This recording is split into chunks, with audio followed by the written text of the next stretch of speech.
days when we're not cooler days. But on hotter days, they're going to be spending the majority of their day out there in the water, staying nice and cool. They'll actually keep themselves even cooler by sticking one flipper up in the air in really shallow areas.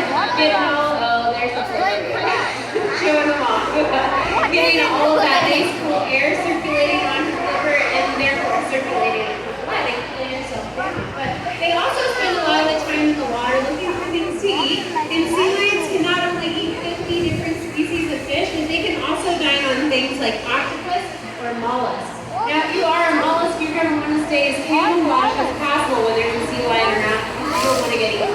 So sea lions, in turn, have to have some really great tools on their bodies to help them to be able to distinguish whether something's edible or inedible when it's at the bottom of the ocean. Yeah, so they have very good eyesight, but if it's too dark for their eyes to see, then they use special whiskers on their face called vibrissae, and they can use those because they have nerve endings in the base. They can use those to feel around and see if there's food or not food, determine if something's a rock or maybe a mollusk. So those vibrissae can be really advantageous to have when it's in dark areas, but sea lions can dive up to depths of 1,000 feet. So their eyes have a really great potential to be able to, she's embarrassed that she can dive 1,000 feet. That's pretty impressive, though. It's actually really impressive. Oh, you're giving on a selfie? That's hilarious. She looks really excited. Come up a little closer. Then we'll show you where to stand. Get it. Try that. That card right there. That looks good. Yep, that's I've tried that angle. It's really accurate. Use a portrait mode. Portrait mode. What are you talking about, Deb? She has no bad side. They're all at an angle. So cute. Oh. Did you get a good one? You what? New portrait. Oh, that is a really good portrait mode. It works every time. It looks really good. Oh, what's the bucket? Shoot. Hey, Doug. The bucket went in. It's okay. Bill's helping us out here. Did you get it? No, LaBelle got it. I didn't get it. I'm sure LaBelle will get it later. That's okay. That was all my fish for LaBelle for this program though. So I'm just gonna go get some more fish. Yeah. We have a lot of sea lions, so usually there's more fish back there. We can just grab some more fish. Hey Mother, it's gonna be a little bit. I need to go find more fish. Wait, more? Like you don't have more? As well. Yeah, a little bit. Is this Nana? This is Nana. He's a 15-year-old sea lion. He's an adult male, so he's almost 600 pounds right now. Very large. Well, while you were finding more fish, I actually have Elise helping me out here. I'm so sorry about your bucket, by the way. I feel really bad about it still. Big deal. Worked out. She's actually been super helpful. You want to get another picture of him? I interrupted your show too much. I'm having a good time. Let's just keep doing what we're doing. But now that he's back, do you need me? Like, I can just listen now. Did you do a good job? Did an excellent job. You want to keep going and train Nana? Okay. Yeah. Want to do it? I'm a little intimidated by him, but That's sure. okay. We'll make you guys fast friends. Actually, come stand right here in front of me. One of the best ways to become friends with people is just, sharing a song. So you want to show off how he can use his vocal cords and sing? Nana is a really good singer. Actually, sings one of the wants to hear me sing. local marine mammals out there. So you can sing with him if you don't want to sing. That's completely fine too. But the way we ask him to sing is by making your hand into a fist, pushing it down towards the ground, and displaying your fingers. Yep, just like that.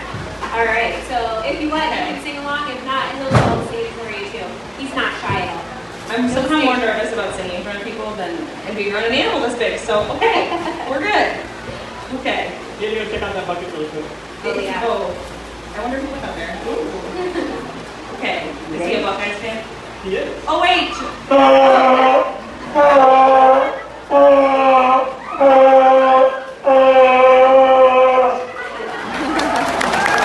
Okay. He's the largest Buckeyes fan I've ever met. And I think he likes Buckeyes. I think that's what that means. Yeah. All right. Lisa, you come over here. We'll actually show off how they can be very powerful in different ways. How we can use their flippers. So to do that, you can push the forward like this, and you just do that over and over again, just continuously. That'll give him a cue to show off how powerful those flippers can be to propel him when he's out in the ocean. These guys are really great at swimming, so those flippers propel them underwater and are really great for them as they're swimming in crazy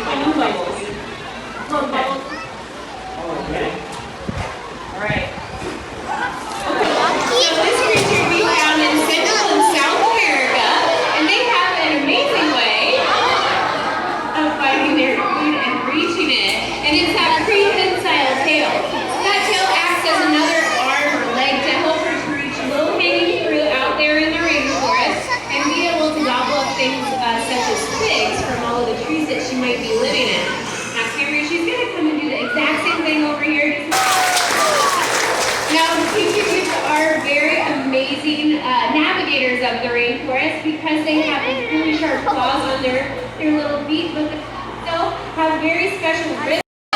He does have red legs. He does have red legs, which is where he gets his name. And those legs are very important to him because they enable him to see out over the grasses to find things that he might want to eat, like a little mouse or a little lizard. And hopefully my friend backstage gave you, yes they did, a little lizard right there in your pouch. That's Kevin, so he can demonstrate how he would eat a lizard in the wild. If you found a lizard, you would take it over to a really hard surface. And just do that. Yeah, he goes over to a rock or a log and he'll slice. Wow, he has cool wings.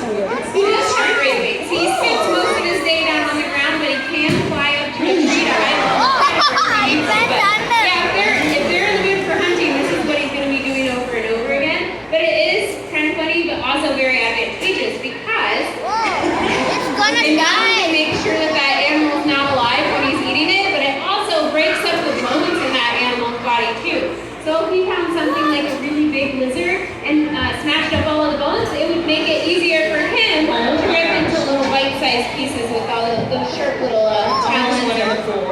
toenails he has. Wait, what? It almost went in the pool. The lizard, I've never seen him dive in after it. We're going to try to make that not happen. Enough has gone wrong already. All right, we'll see one more big slam from Kevin here. Hey, boy.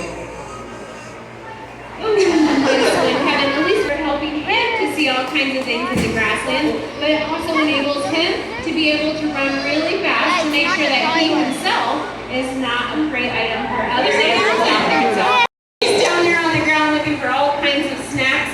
In fact, I would say Kevin's been doing presentations with us for like 10 years almost, and I'd say this was his favorite year because we had the cicadas this year. He was running all over the place catching those guys. So. Do they normally eat bugs? Curry is an Indian crested porcupine. So this porcupine species is found in India in the grasslands as well. And he's really great at protecting himself. Of course, we can all identify why he's really good at protecting himself, right? His quills. Porcupines don't actually like to use their quills if they don't have to because unlike some cartoons or movies might show, they can't project their quills out. They can't shoot their quills out. So he's actually going to have to make contact with any predator that's out there by backing into them. So that means he has to be really close. So after he finishes this little block, you can back up by the stairs. He'll come see you. You might have to give him a call. And then you can give him a piece of food. I saw you had some lettuce in there. That's perfect. You can drop like lettuce. He does like lettuce, yeah. In the wild, these guys will eat all kinds of different grasses or flowers that they find in the grasses. So lettuce is one of his favorite treats, actually. So he'll like it when you call him over there. He's taking his time with this visit. He holds his food like a sandwich. He does hold it like a little sandwich there. Yeah. Okay. Give him a little call. Hey, Steph Curry. Oh, not Curry, but close. All right, and then you can actually step up on stage. Okay. And you can give him another treat. You have another treat? I have a sweet potato. Perfect. He likes sweet potato too. Porcupines are It's fast. He's hornbill. So this creature can be found out in the savannas of Africa following all kinds of bird animals around. They've actually found a really easy way to find their food, and that's by following animals like wildebeest or zebras around. Because as they're running around and kicking up all kinds of dirt, along with it comes a lot of bugs or rodents or even snakes that this animal can call food. So by following those other animals around, it makes it a little bit easier for them to find dinner. Now, as their name implies, they're going to spend most of the time on the ground following those animals, but they can fly, just like that Seriana, and in case they need to protect themselves, they can fly up to a tree. So we're actually going to demonstrate how long the wingspan of a ground hornbill is today by having her fly over to you.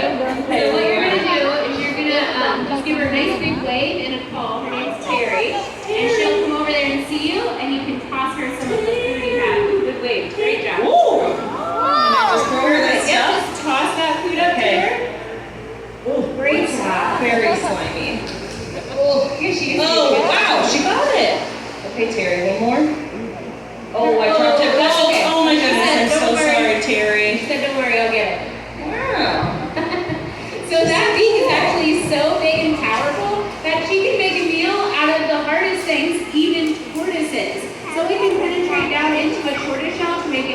over here as well. So really nothing's off the table for this guy when it comes to eating all kinds of food. So we will see you later, Terry. She's really pretty. When she was on this rock, she has like really nice eyelashes almost. Does have very eyes. I know what that is. That's Toucan Sam. It is the model for Toucan Sam, I'll give you that. So he's called a Coco Toucan. So his name's Paha, and he is a really cool bird species from South America. These guys make their homes in all kinds of different trees there. So they can live in the rainforest, but they can also make their home pretty much anywhere they can find a tree, even a plantation that might be out there. That's cool. It is really cool, and it's actually been able to help them to thrive because a lot of the rainforests have actually been cut down. What does he have? Oh, he has a can because it's really important to. He does not.